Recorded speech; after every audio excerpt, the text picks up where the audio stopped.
नमस्कार शेतकरी बंधूंनो. आपल्याकडे हा 736B मॉडेल ज्यूस मध्ये आहे.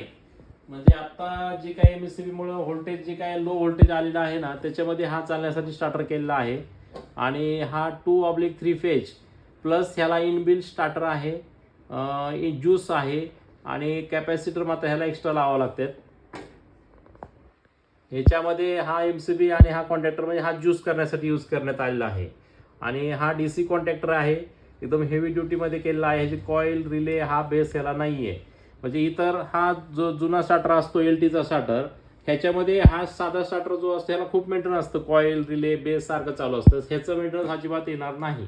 हा 1 HP 2 HP 3 HP 5 HP 7.5 HP, त्या डोलमध्ये 10 HP पर्यंत हा चालतो डोलसाठी. आणि +2/3 फेज प्लस लो व्होल्टेज म्हणजे 300 व्होल्टेज असेल 280 असेल त्यापासून तो पुढे ऑटोमॅटिक व्होल्टेज तयार करतो आणि 350 व्होल्टेज करून तो 2 फेजला चालतो. 3 फेजला हा रेग्युलर प्रमाणे चालतो. असं ह्याच्यामध्ये ड्राय रन आहे, लो व्होल्टेज, हाय व्होल्टेज, त्यानंतर ज्यूस लो, ज्यूस हाय, लो टायमर, हाय टायमर सर्व आहे. म्हणजे ऑन टायमर, ऑफ टायमर, म्हणजे ह्याला total all in one parameter setting दिलेलं आहे. म्हणजे टोटल VFD सारखं कंट्रोलिंग सिस्टम दिलं आहे ह्याच्यामध्ये. ह्याचं कनेक्शन इनपुट 3 फेज देणे, आउटपुटला मोटर 3 फेज जोडणे आणि 2 कॅपॅसिटर लावणे, स्टार्टिंगचा कॅपॅसिटर, रनिंगचा कॅपॅसिटर.